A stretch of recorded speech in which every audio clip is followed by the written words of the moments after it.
আসসালামু আলাইকুম। আশা করি আল্লাহ তাআলার অশেষ রহমতে আপনারা সবাই ভালো আছেন। আজকে আমরা খুবই গুরুত্বপূর্ণ একটি জিনিস শিখব, আর সেটা হচ্ছে আবৃত দশমিক ভগ্নাংশকে সাধারণ ভগ্নাংশে রূপান্তর।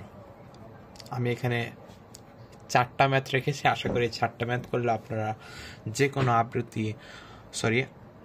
আবৃত দশমিক ভগ্নাংশকে সাধারণ ভগ্নাংশে রূপান্তর করতে পারবেন। সো দেখেন, আমি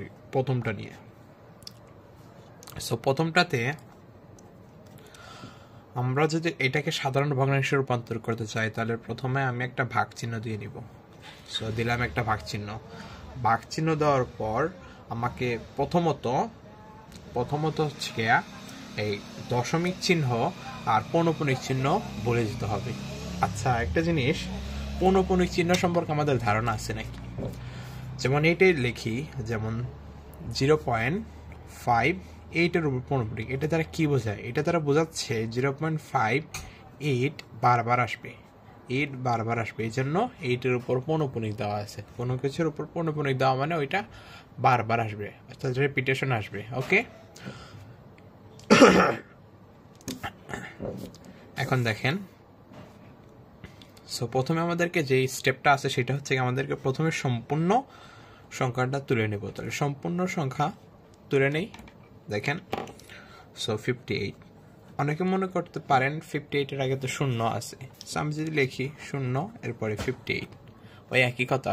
কারণ আমরা তো এই 0-র পরে 5 লিখি, তাহলে এটা দ্বারা কি বোঝায়? এটা দ্বারা তো এই 5কেই বোঝায়। সো 0 এটা কোনো ভ্যালু নাই। সো 58টা হবে গিয়া সংখ্যা। ওকে, সো প্রথমে পুরো সংখ্যাটা তুললাম 58। এক্ষেত্রে আমি দশমিকের কথা চিন্তাই করব না, পৌনঃপুনিকের কথা চিন্তাই করব না। সো প্রথমে সংখ্যা পুরোটা তুললাম, তোলার পর আমি বিয়োগ করে দেবো। কোনটা বিয়োগ করে দেবো? জাস্ট যেইটার উপরে পৌনঃপুনিক আছে সেইটাকে ঢেকে আর বাকি যা থাকে সেগুলা বিয়োগ করে দেবো। তাহলে এই 8-এর উপর পৌনঃপুনিক, এটাকে যে আমি ঢেকে দিই, ঢেকে দেওয়ার পর থাকে কি 0.5, অর্থাৎ 5। তাহলে 5কে আমি বাদ দিয়ে দিলাম। এর পরবর্তীতে নিচে কি লিখবো? দেখেন, নিচে আমরা লিখবো, নিচে যে ঘটনা ঘটবো সেটা হচ্ছে গিয়া দশমিকের পরে। দেখেন, দশমিকের পরে যতগুলো অঙ্কের উপর পৌনঃপুনিক থাকবে ততগুলো 9 বসবে, আর দশমিকের পরে যতগুলো অঙ্কের উপর পৌনঃপুনিক থাকবে না ঠিক ততগুলা 0 বসবে। তাহলে এই ক্ষেত্রে আমরা যদি দেখি, দেখেন, দশমিকের পরে একটা অঙ্কের উপর পৌনঃপুনিক আছে, তাহলে দিলাম একটা 9। আর দশমিকের পর 5-এর উপর কোনো পৌনঃপুনিক নাই, তার মানে একটা 0 হবে। সো দিলাম একটা 0। তাহলে এটা সাধারণ ভগ্নাংশটা হচ্ছে কি 58 থেকে 5 বাদ দিলে কত হয়? 53। ওকে, আর নিচে হচ্ছে কি 90। শেষ। এটা আমাদের সাধারণ ভগ্নাংশে প্রকাশ হয়ে গেল। ওকে, এখন আমরা 2 নম্বরটা একটু করি। সো দেখেন, আমরা যে 2 নম্বরটা করি ঠিক আগের মতো টান দিয়ে নিলাম, অর্থাৎ ভাগ চিহ্নটা দিয়ে নিলাম। উপরে কি দেব? দশমিক পৌনঃপুনিকের চিন্তা ভুলে যাব। ভুলে যাওয়ার পর সম্পূর্ণ সংখ্যাটা আমি তুলব। তাহলে এখানে 0, 23, তো 23 লিখি। ওকে, 23 লেখার পর বাদ দিব। কি বাদ দিব? জাস্ট যেগুলোর উপর পৌনঃপুনিক আছে সেইগুলোর ঢেকে যা থাকে। তাহলে দেখেন তো, এখানে 2-এর উপরও পৌনঃপুনিক, আবার 3-এর উপরও পৌনঃপুনিক। এগুলোর যদি আমি ঢেকে দিই তাহলে থাকে কি 0। তাহলে 0 বাদ দিবেন, দেন 0 বাদ দিলে 23ই তো থাকবে। ওকে, সেকেন্ড নিচের দেখেন, নিচে কি ঘটনাটা ঘটবে? নিচে বলছিলাম দশমিকের পরে এখানে 2-এর উপর পৌনঃপুনিক আর 3-এর উপর পৌনঃপুনিক আছে। তাহলে যতগুলোর উপর পৌনঃপুনিক থাকবে দশমিকের পরে ঠিক ততগুলো 9 হবে। সো দেখেন, 2টা 9 দিলাম। 0 কি এখানে হবে? না, 0 তো হবে না, কারণ দশমিকের পরে এমন কোনো অঙ্ক নাই যেটার উপর পৌনঃপুনিক নাই।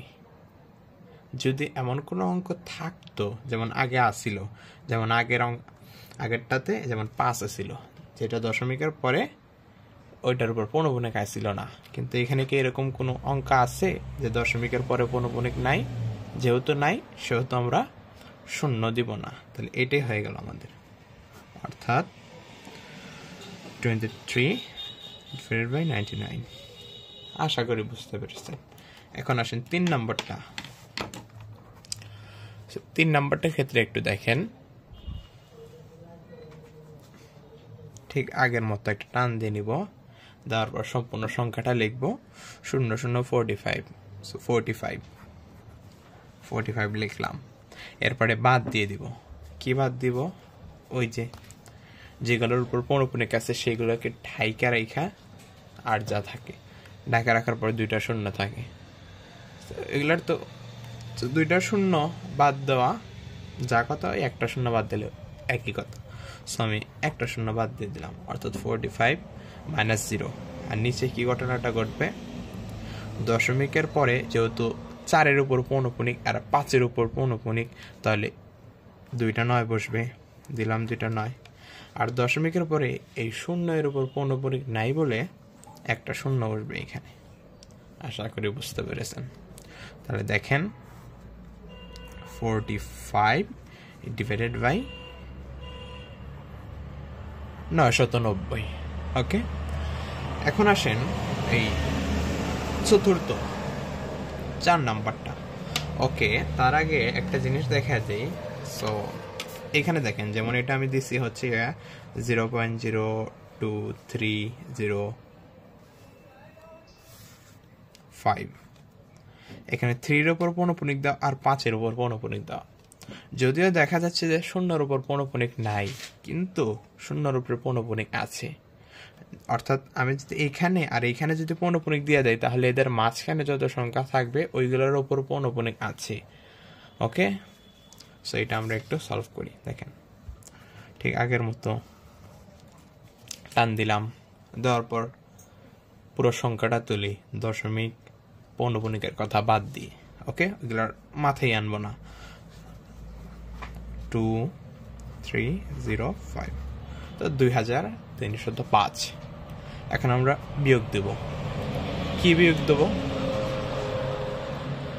যেগুলোর উপর পৌনঃপুনিক আছে সেইগুলা ডাইকে রেখা যা থাকে। তাহলে এখানে 305-এর উপর পৌনঃপুনিক আছে, তো এই সংখ্যাগুলোকে ঢাইকে দিলাম। তাহলে কি থাকে? 002, অর্থাৎ 2। তাহলে 2টাকে মাইনাস করে দিলাম। মাইনাস করে দেওয়ার পর নিচে কি দেব? যেহেতু দশমিকের পরে, আবারও বলছি, দশমিকের পরে 305 এই 3টা অঙ্কের উপর যেহেতু পৌনঃপুনিক আছে, তাহলে 3টা 9 হবে। কয়টা 9? 3টা 9, 999। আর দশমিকের পরে যেহেতু এই 2টা অঙ্কের উপর পৌনঃপুনিক নাই, তাহলে 2টা শূন্য হবে। তাহলে কি হচ্ছে? 2300